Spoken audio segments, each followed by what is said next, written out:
মুকলি কৰি দিছে যাতে এনডিএফবি কেডাৰসকলৰ ৰিহেবিলিটেশ্যনৰ ক্ষেত্ৰত আমি পূৰ্ণদমে আগুৱাই যাব পাৰোঁ।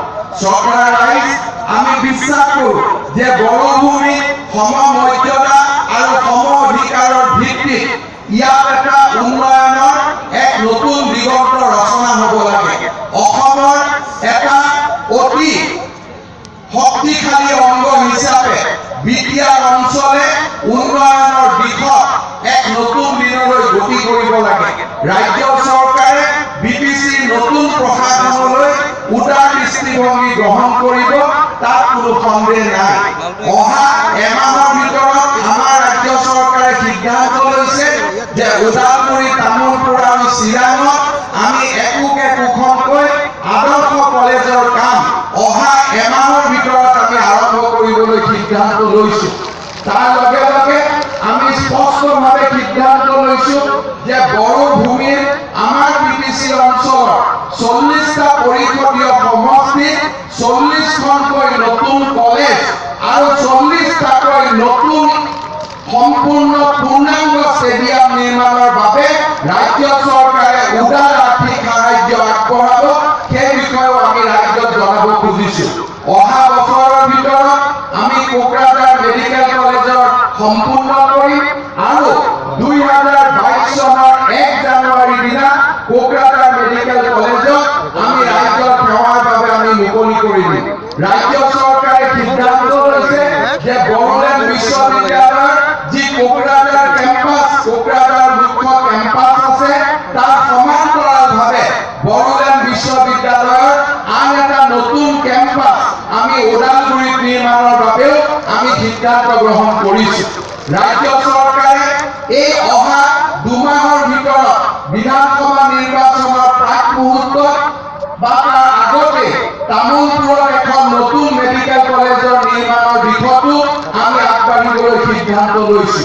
এক কথা ক'বলৈ গ'লে বিটিচিলৈ উদাৰ সাহায্য আগবঢ়োৱাৰ সমান্তৰালভাৱে আমি ৰাজ্য চৰকাৰখনেও বিটিচিৰ সৰ্বাংগীন উন্নয়নৰ বাবে আমি বিটিচিৰ প্ৰধান প্ৰমোদ বড়ো ডাঙৰীয়াৰ লগত সম্পূৰ্ণ সহযোগিতাৰে আমি আগবাঢ়ি যাবলৈ সিদ্ধান্ত লৈছো।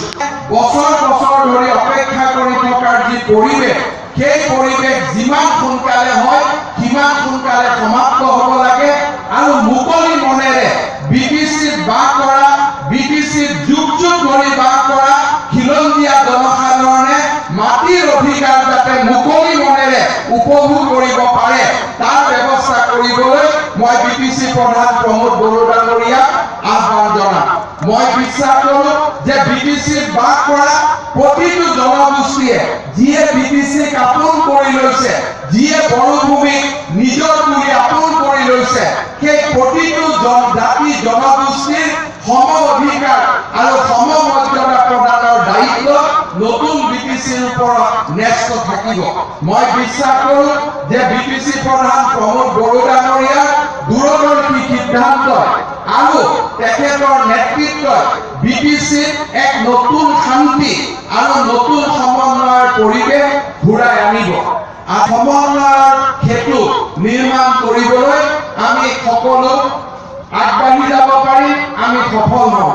আজিৰ এই মুহূৰ্তত পুনৰ এবাৰ আমি আপোনালোকক শ্ৰদ্ধা জনাইছো আৰু আমি আপোনালোকক বিশ্বাস জনাব খোজো যে ভাৰতৰ প্ৰধানমন্ত্ৰী নৰেন্দ্ৰ মোদী ডাঙৰীয়াৰ আশীৰ্বাদ, অমিত শ্বাহ ডাঙৰীয়াৰ আশীৰ্বাদৰ লগে লগে আমাৰ দিছপুৰত থকা সৰ্বানন্দ সোণোৱাল ডাঙৰীয়াৰ নেতৃত্বাধীন ভাৰতীয় জনতা পাৰ্টীৰ চৰকাৰখনে বিধায়হীনভাৱে 100% আমি প্ৰমোদ বড়ো ডাঙৰীয়াৰ নেতৃত্বত নতুন বিটিচিৰ লগত আমি হাতে হাত ধৰি কাম কৰি যাম। বিটিচিলৈ এক নতুন উন্নয়ন, সমন্বয়, এটা নতুন পৰিৱেশ ঘূৰাই অনাৰ বাবে প্ৰমোদ বড়ো ডাঙৰীয়াৰ যি সংকল্প, তাৰ লগত আমি একেলগে থিয় হৈ থাকিম। জয় হিন্দ, বন্দে মাতৰম, ভাৰত মাতা কি জয়।